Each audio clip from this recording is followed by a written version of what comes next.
bëggul loolu moo tax du bëgg cessez-le-feu du bëgg guerre bi jeex kon lépp lu muy wax Donald Trump souvent wala bu demee Amérique lu muy wax c'est juste pour calmer Donald Trump mais la réalité mooy li occidentaux yi li européens yi bëgg noonu la bëgg mooy que la continuation de la guerre.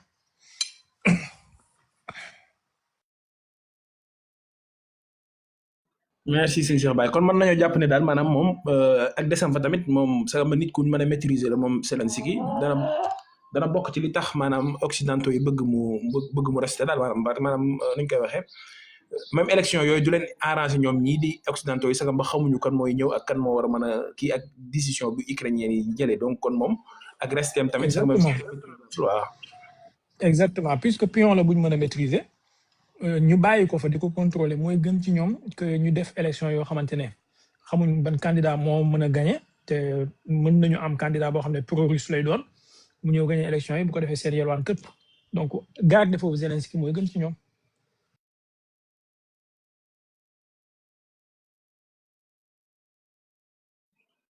macha allah adduna bi moom mel ne échec mat la rek daal nañu demee ñoom ñëpp ku ci nekk di protéger say intérêt li ci. moom laa ko bëggoon kii nii ba ne ko léegi bu ñu toppee perspective boobu noonu moom yow yan issue nga gis ni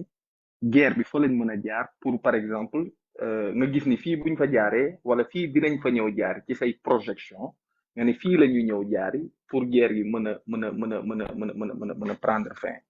et puis par exemple bu ñu toppee par exemple discussion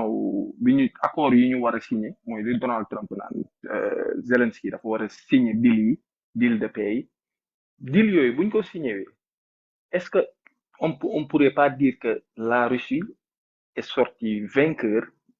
maanaam grandement vainqueur de cette guerre parce que benn dina am ay acquisition territoire ci Donbass beeg Crimée beeg yooyu noonu yëpp dina fa am ay territoires yoo xam ne ça sera des territoires russes en même temps Ukraine dafa nar a garder statut neutral am du bokk NATO donc ñaari facteurs yooyu noonu est-ce que bu ci guerre bi jeexeewee est-ce que mënuñu ne kon Poutine moo gagné guerre bi contrairement ak ñiy wax naan par exemple c'est les Américains wala Européens ñooy gagné guerre bi en ce moment parce que ñu bëri dañoo jàppoon ni Poutine bu defee invasion ci Ukraine rek guerre bi benn 1 mois dafay jeex mais plus de 4 ans ba tey ñuy guerre donc man foofu bëggoon naa ci xam bu ñu issue yooyu noonu buñ ci mujjee est-ce que la Russie aurait sorti grandeur de cette victoire.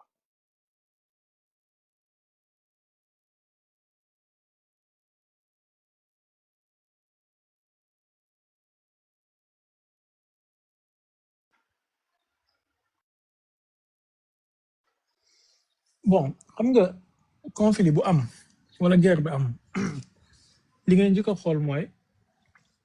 ñaari belligérants yi nga xamante ne ñoo ko sekk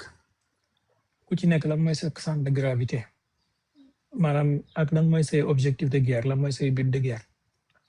qu'est-ce que tu cherches à préserver qu'est-ce que tu cherches à acquérir lan ngay bëgg a am ak lan ngay bëgg a préserver ñaar yi nii ala foog conflit bu nekk da ko am soo ko xamee nag foofu ngay mën a nattee bu affaire bi demee ba jeex kan moo gagné ak kan moo perte par exemple la Russie ce qu'elle cherche à préserver mooy la stabilité de son pays changement de régime bu mu am soulèvement populaire bu mu am révolution colorée bu mu am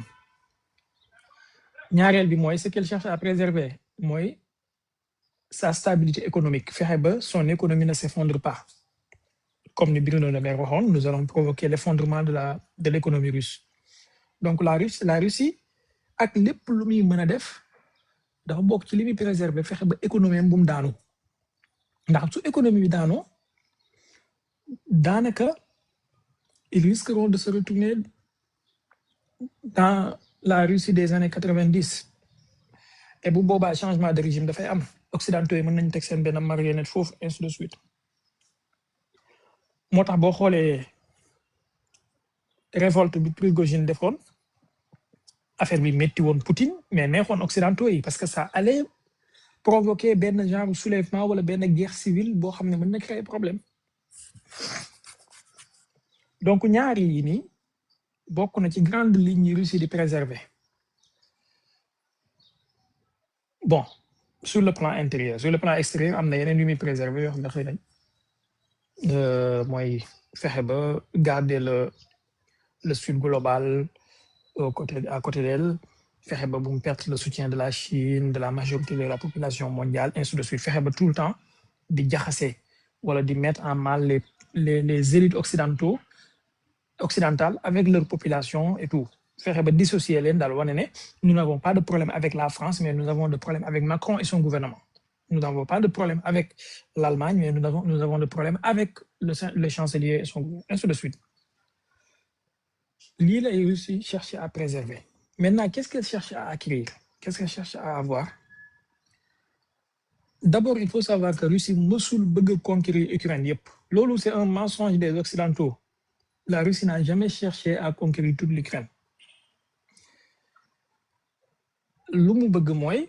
les populations russophones de l'Ukraine et russes mooy li ñu tuddee la nouvelle Russie, Novorossia boobu nga xam ne Kharkiv la ba côté Odessa en passant par Nikolaev, Dnipro, Kherson, Zaporizhia, Donetsk ak Lugansk. Lii mooy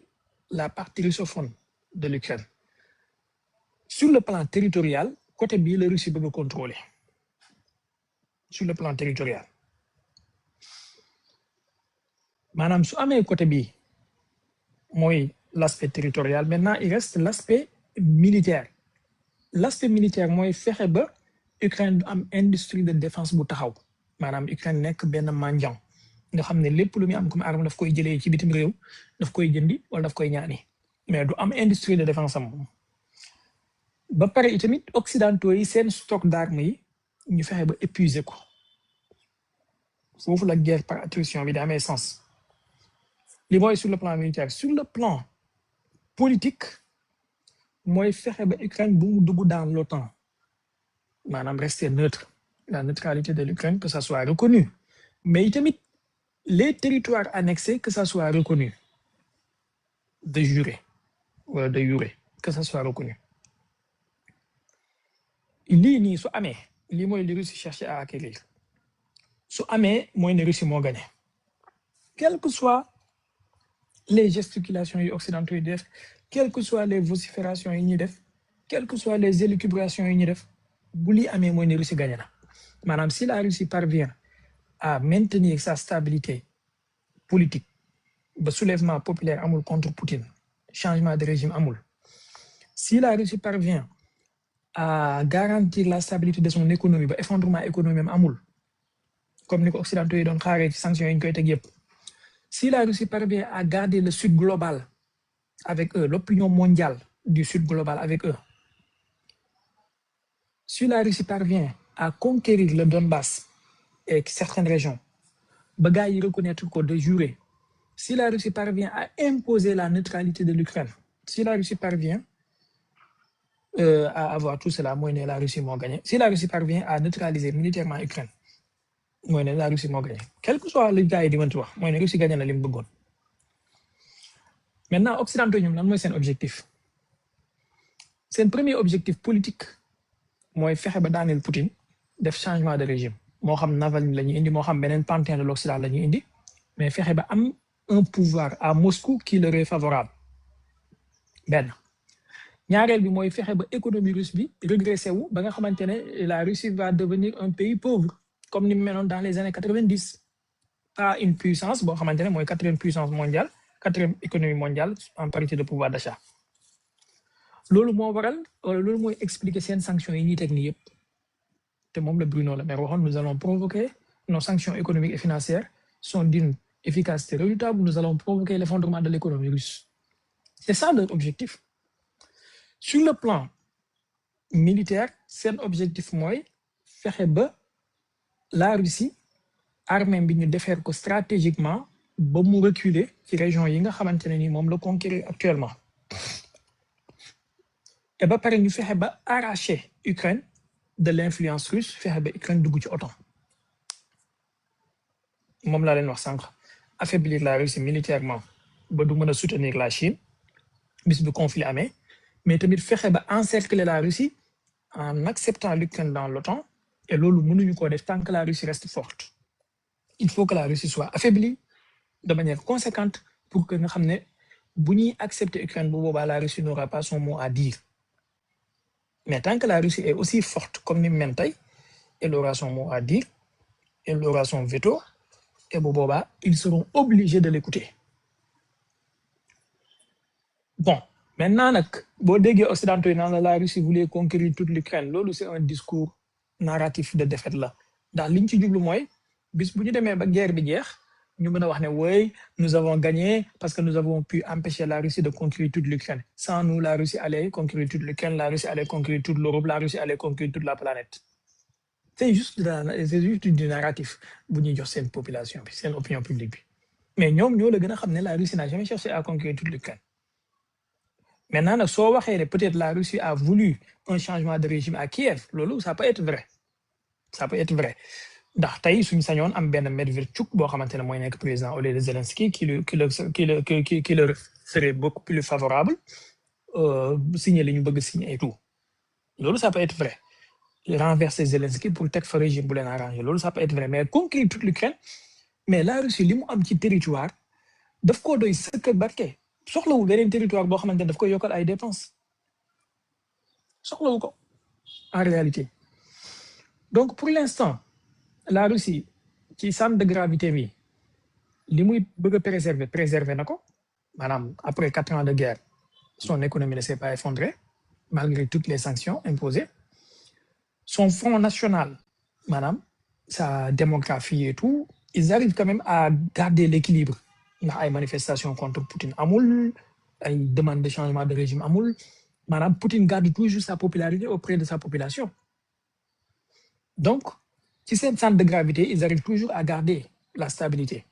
ci liñ bëgg a acquérir ak liñ bëgg a conquérir mooy seen but de guerre ils ont démilitarisé l'Ukraine en détruisant